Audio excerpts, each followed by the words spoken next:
artist. For Brenda, kung sakaling kukuning artista si Gio, papayag ka, okay lang ba sa'yo? Okay lang, it's an opportunity, big opportunity that's very, mahirap para sa iba na makuha. Tapos, pangarap din niya dati pa, bata pa siya. Nag-model na nga niya dati, hindi, pero ba yan? Bata pa ng hagis. May supply siya, ganyan-ganyan.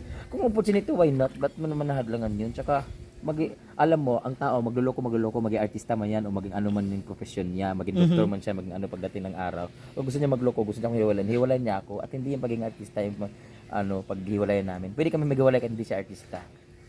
So, kung ang big ang opportunity, darating niya. Kung gusto niya. So, ikaw, Gio, okay lang sa'yo na offeran ka na maging artista? Okay naman te kasi wala naman mali doon kahit kay Brenda nga, 'di ba? Parang pinupush niya ako pagka may mga love, 'di ba? Yung mga ano nga 'yun? Screening, Mga ganon, yung mga audition. hindi yung ano nga yung sabi mo love, yung Audition? yung audition. Te. Pinupush siya pa nga yung nagpupush sa akin te na ayun nga pumunta daw ako sa ganon, gawin ko daw yung ganon. Yung mga ganun bagay. Taray. Okay, last 2 questions natin para sa inyo. Ang tagal naman putang ina niya, ang nit-init na, pasuna. Binigay na ako dito ng ganisa,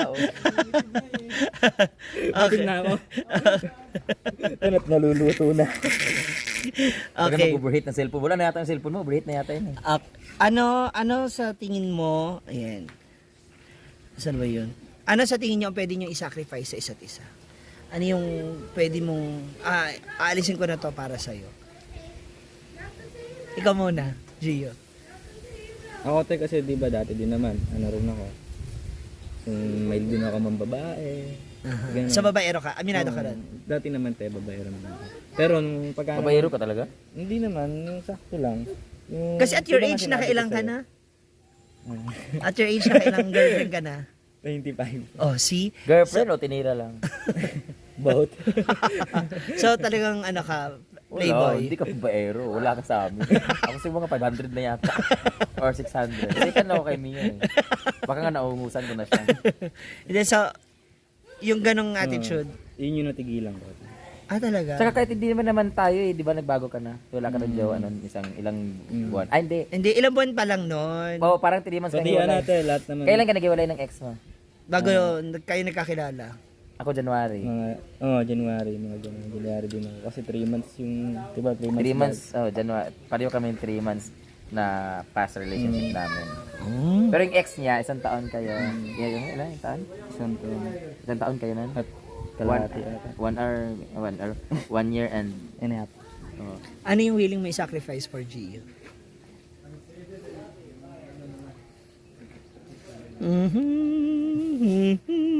Pinag-iisipan niya kung ano yung sakripisyon niya. ang hirap mag-sacrifice ng mga bagay kasi when it comes to sacrifice, kailangan may mawala sa'yo para sa kanya. At ang hirap Ano yung kasi, sa tingin mo yung pwede mong gawin? kasi ang hirap mag-sacrifice na, alam mo, sabihin ko na, okay lang mawala sa akin yung vlog, basta andyan ka. That's my bread and butter and that feeds my family. So, ang hirap din nag-sacrifice ng bagay. So, parang So, willing ba kayo? Hindi, Willing ba kayo bawa ikaw? Dati naglalaki pa ako nung hindi pa kami. Hindi, willing ka bang aminin yan sa kanya? Ganun ka din, willing ka ba? Halimbawa, may dumating na nanlalandi or may nalandi kayo o meron kayong whatsoever. Ako, in fairness, willing ka bang i-open yun sa kanya? Aminin mo ba yun? May naka one night ako, be. Hindi Brenda, naman. Ako naman kasi, mahilig naman kasi ako magpaalam. Halimbawa, pag-aalis, diba? Lahat ng lakad niya, pinapaalam niya kay Christian, si Ichan, si Tati, nag-chat na, ma, magkasama kami ni ganito, wala nang pag-decide. Ikaw, willing ka rin aminin sa kanya yun? Ako, inaamin ko sa kanya, pero more on sinungaling ako. Kasi, Sinungaling ka pala lang. Alam ko na ngayon. Hindi, magpagkasinungaling yung sinasabi ko. may bala na naman siya sa'yo. Hindi nga yung sinasabi ko. Siguro, yung sinasabi mo na, ano yung kaya ko i-sacrifice, siguro, I'm doing it now. Nasa-sacrifice ko na. Nakita niya naman gano'n ka-loyal na, di ba? Nakita niya na Kaya nga natatawa ko. Ano nga sabi mo sa kanya? Na hindi siya yung lalaki. Sabi mo? Kasi parang hindi Sabi ko, hindi na ako nalalaki, loyal kasi na nga syempre, diba, mas Nakilala mo kasi siyang marami din mas lumalapit. guwapo sa akin. Ha? na pwede niyang...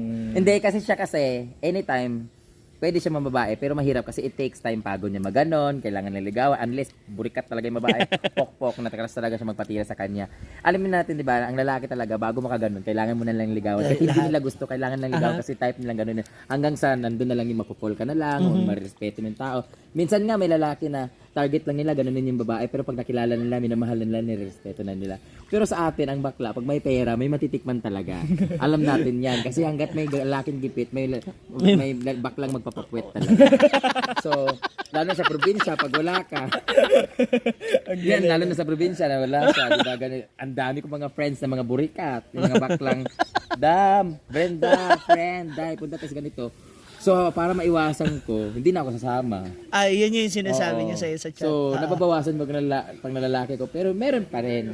Nababawasan lang. Nababawasan lang. Okay, since 4 months nyo, ano yung for me? Hindi kasi minsan di ba? sige. Minsan charity, di ba? Kasi minsan talaga ayaw mo ng manlalaki, pero meron talagang lalaki na gipit na gusto talaga. Minsan pinapasa mo sa hindi kasi kunti lang bigay nun, ikaw kasi malaki bigay. Minsan niisip ko na lang na hindi to cheating, it's about charity. Kasi di ba, mas naging ibabaw. May palusot pa rin siya. Naging ibabaw yung, hindi ako naging loyal sa kanya, ng lalaki ako, nag-cheat ako, pero wala namang feelings yun. Tsaka, importante nakatulong ako sa kapwa. Di ba, love? At least nakatulong ako. Lumagot na naman siya. 4 months na ninyo. Putang ina, init-init na ako. 4 months na ninyo, ano yung for me? Tapos, tugtungan mo yung sasabihin mo para sa for me. Kasi 4 months na kayo, diba? For me. Ayan. Tapos, ano yung message mo for each other? For me, I'm thankful that we achieved 4 months in our life together. And for me, I hope magtagal pa. And hindi ko alam. For me, I am going with the flow. Kung ano mang meron kami. And I'm grateful for having him in my life. Wow. For me. Pwede Tagalog? Okay na. For me, tugtungan mo lang. Sa akin, para sa akin, sa 4 na buwan namin pagsasama, sana wag walang magbago. Sana ganun pa rin yung loyalty namin sa isa't isa. Yung... Ba't lumubog ka? Hindi na, ako na. Yun, Sana magtagal pa kami ng forever more. For me, forever. Uy, thank you so much. Ay, marami pa silang tanong talaga, pero I guess nandun na lahat ng sagot nyo na doon sa mga ibang tanong. Kaya sa mga Brand Gio supporters, thank you sa mga tanong na binigay ninyo, and very excited sila for this interview kasi mas gusto nila kayo makilala ang dalawa together. And Hindi na record, na-corrupt na naman. And sana malagpasan nyo lahat ng struggles niyo together. Kahit minsan ma-involve pa yung mga friends ninyo, 'di ba? And sana kumapit kayong dalawa. Tsaka sana kumapit kami kagaya ng pagkapit mga balbas at bigo. Thank you so much, Renjio. Happy 4 months. Thank you.